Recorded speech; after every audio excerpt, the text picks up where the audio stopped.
Langit mulai memerah di ufuk barat, memantulkan gradasi jingga dan ungu pada riak sungai Citarum. Di bangku kayu yang usang di tepi sungai, duduklah Bayu, seorang seniman jalanan dengan rambut gondrong yang selalu diikat dan mata yang menyimpan ribuan cerita. Gitar bututnya tergeletak di sampingnya, menjadi saksi bisu setiap senja yang ia lewati. Bayu telah melihat begitu banyak senja, namun entah mengapa, senja sore itu terasa berbeda, membawa serta hawa melankolis yang indah. Di seberang jalan, sebuah toko buku kecil bernama Buku Senja baru saja mengibarkan tanda tutup. Dari balik pintu kaca, keluarlah Maya, pemiliknya. Rambutnya diikat rapi, kacamata bertengger di hidungnya, dan senyum tipis selalu menghiasi bibirnya. Ia adalah seorang pustakawan berhati hangat yang mencintai setiap kata dalam buku-bukunya. Setiap sore, setelah toko bukunya tutup, Maya akan berjalan kaki menyusuri tepi sungai, menikmati semilir angin dan senja yang perlahan turun.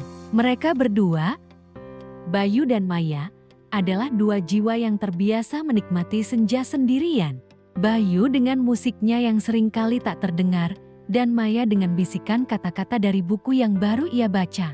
Hidup mereka seperti dua garis paralel yang tak pernah bertemu, meskipun berada dalam satu bingkai senja yang sama. Suatu sore, gerimis tiba-tiba turun. Orang-orang berlarian mencari tempat berteduh. Bayu dengan sigap menarik gitarnya dan berteduh di bawah kanopi sebuah toko kosong. Tak jauh darinya, Maya yang sedang menikmati senja, terkejut dan mencari perlindungan. Matanya menangkap sosok Bayu yang sedang mengamati hujan. Ada ketenangan yang aneh pada dirinya. "Boleh saya berteduh di sini?" tanya Maya sopan, sedikit ragu. Bayu menoleh, senyum tipis mengembang di bibirnya. "Silakan," jawabnya singkat. Mereka berdiri dalam diam, mendengarkan irama hujan yang jatuh. Aroma tanah basah dan hujan yang segar mengisi udara. Tanpa disadari, pandangan mereka bertemu. Ada sesuatu yang tak terucap, namun terasa hangat. Sejak hari itu, senja mereka tak lagi sama. Maya seringkali berhenti di dekat Bayu, bukan untuk sekadar berteduh, tapi untuk mendengarkan alunan melodi dari gitar Bayu. Awalnya, Bayu hanya bermain untuk dirinya sendiri, namun kehadiran Maya memberinya semangat. Melodi yang ia mainkan menjadi lebih hidup, lebih berwarna. Sementara itu, Maya sering membawa secangkir teh hangat, dan kadang berbagi cerita dari buku yang baru ia baca, tentang impian yang kandas, atau harapan yang baru bersemi. Mereka mulai bicara, sedikit demi sedikit. Bayu bercerita tentang impiannya menjadi musisi, tentang perjalanan hidupnya yang penuh liku, dan tentang bagaimana senja selalu menjadi inspirasinya.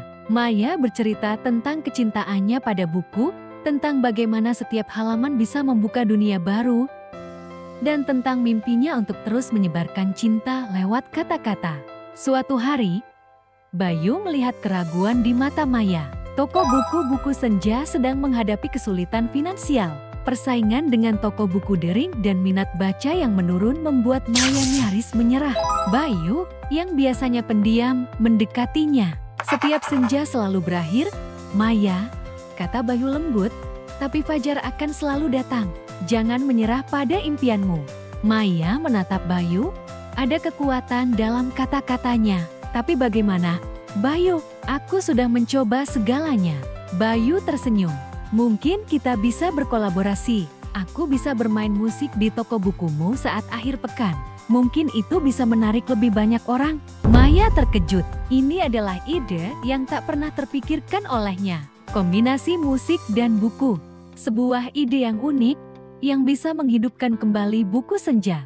Mereka mulai mewujudkan ide itu. Bayu tampil di toko buku Maya, memainkan melodi yang syahdu, menciptakan suasana yang hangat dan mengundang. Maya, dengan senyumnya yang tulus, menyambut setiap pengunjung, menawarkan buku-buku yang ia rekomendasikan. "Cinta bukan tentang selalu bersama secara fisik," kata Sar suatu sore, "tapi tentang bagaimana hati kita tetap terhubung meski terpisah jauh."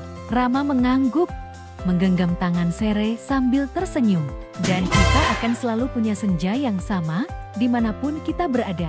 Perlahan tapi pasti, buku senja kembali hidup. Orang-orang tidak hanya datang untuk membeli buku, tetapi juga untuk menikmati alunan musik Bayu dan kehangatan yang tercipta di sana. Hubungan Bayu dan Maya pun semakin erat. Mereka menyadari bahwa mereka telah menemukan lebih dari sekadar teman. Mereka menemukan inspirasi, kekuatan, dan cinta di sudut hati masing-masing. Senja itu, mereka kembali duduk di bangku tepi sungai. Langit masih memerah, namun kini di hati mereka ada kehangatan yang berbeda.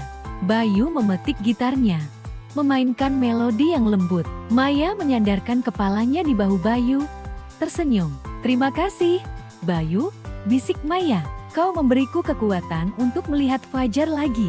Bayu tersenyum, mengeratkan pelukannya. "Kita menemukannya bersama, Maya. Senja ini adalah awal dari banyak fajar yang akan datang." Di antara semburat jingga senja, dua hati itu berpadu, memahami bahwa cinta sejati bukanlah tentang melarikan diri dari kegelapan, melainkan tentang menemukan cahaya dan kekuatan untuk bertahan, bahkan ketika dunia terasa abu-abu. Dan di sudut hati mereka, sebuah kisah abadi telah tertulis, lebih indah dari lagu apapun, lebih bermakna dari buku manapun. Seperti senja yang selalu indah di sudut hati, begitu pula cinta yang tulus akan selalu memancarkan cahayanya, meski dalam keadaan yang paling gelap sekalipun. Ini bukan tentang akhir yang sempurna, tapi tentang perjalanan yang bermakna. Bagaimana menurut kalian tentang kisah ini? Apakah kalian juga punya pengalaman serupa? Yuk, bagikan cerita kalian di kolom komentar di bawah. Jangan lupa juga untuk like video ini dan subscribe channel kita untuk konten-konten inspiratif lainnya. Sampai jumpa di video berikutnya. Tetap semangat dan jangan lupa untuk selalu mensyukuri setiap momen indah dalam hidup kalian. Karena seperti senja, setiap momen itu tidak akan terulang dengan cara yang sama. Terima kasih sudah menonton sampai akhir. Sampai ketemu di video selanjutnya.